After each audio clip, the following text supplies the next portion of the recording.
একটু খেয়াল করে শুনেন। আসসালামু আলাইকুম। তুই এখানে বসে নামাজ পড়ছিস? ডিউটি কে করবে? কোম্পানি তোকে মাসে মাসে কিসের জন্য টাকা দেয়? নামাজ পড়ার জন্য? তুই যে এখানে বসে নামাজ পড়তেছিস, ওই দিক দিয়ে যদি ডাকাতি হয়ে যায়, চোরে এসে সবকিছু নিয়ে যায়, ড্রাইভার কি তুই দিবি? ম্যাডাম আসলে নামাজের সময় চলে যাচ্ছিল, এই জন্য ভাবলাম নামাজটা পড়ে নি।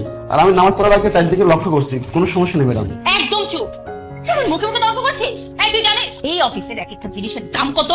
তুই 1 বছর ডিউটি করার পরে ওরা এই টাকা দিতে পারবি না। তো ম্যাডাম আমি এখানে চাকরি নেওয়ার সময় বসে বলে নিচ্ছি যে আমি 5 ওয়াক্ত নামাজ পড়ি, আমাদের নামাজের সময়টা দিতে হইব। আর আমি নামাজ কাজা করে ডিউটি করতে পারবো না। ডিউটি ছুটি করে নামাজ পড়িস? কি ব্যাপার স্যার? দেখুন না, ডিউটি বাদ দিয়ে এখানে বসে বসে নামাজ পড়ছে, তারপরে আমার রুমে। স্যার আপনি আমাকে একটা কথা বলুন তো, ও যে জায়গাতে নামাজ পড়ছে, সুযোগ বুঝে যদি এই টাইমে একটা চোর ঢুকে যায়, তখন এর ড্রাইভার কে হবে? আর একটা মানুষ তার ধর্ম পালন করেছে, তার ধর্মের রিচুয়ালস পালন করেছে, আপনি তার সাথে বাজে ব্যবহার করছেন কেন? স্যার আপনি সনাতন ধর্মের হয়ে ওর হয়ে সবাই গাইছে? হ্যাঁ আমি মানছি আমি আপনাদের ধর্মের নয়, কিন্তু আপনি তো ওর ধর্মের, আপনি তো আপনার ধর্মের সম্মান করছেন না।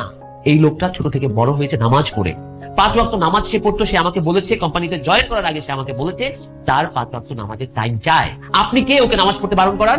প্রত্যেকটা ধর্মের সার কথা এক, মানুষের জন্য ধর্ম, ধর্মের জন্য মানুষ নয়। তাছাড়া প্রতিটা ধর্মের মানুষের উচিত অন্য ধর্মের মানুষকে সম্মান করা, তাদের রিচুয়ালস গুলোকে সম্মান করা। আপনাদের ধর্মে আছেন একটা কথা, কি যেন, লাকুম দিনুকুম ওয়ালিয়া দিন, সেটা আপনি ভুলে গেছেন। আপনি ভুলে গেলেও আমি ভুলিনি। আমি আমার ধর্ম পালন করি, আমি অন্য ধর্মকে সম্মান করি। আমার কোম্পানির 4 দিকে সিসিটিভি ক্যামেরা রয়েছে, আমার কোম্পানির কোনো ক্ষতি হওয়া সম্ভব নয়। সবচেয়ে বড় কথা, ওর ডিউটি খুব ভালো করে দেয়, ওর ডিউটিতে কখনো ফাঁকি দেয় না। আর আপনি ওর সাথে বাজে ব্যবহার করেছেন। ওকে সরি বলুন। ইয়েস স্যার, সরি, ভুল হয়েছে আমার, আপনি আমাকে ক্ষমা করবেন। আর আপনি যে আপনার ভুলটা বুঝতে পারছেন, এই অনেক। আজকের পর থেকে আপনি আর কখনো এইভাবে ওদের সাথে ব্যবহার করবেন না। আর তোমার যদি নামাজ পড়ার সমস্যা হয়, আমি তোমার জন্য এই অফিসে আলাদা একটা নামাজের জায়গা তৈরি করে দিব, তুমি সেখানে নামাজ পড়বে। জি স্যার।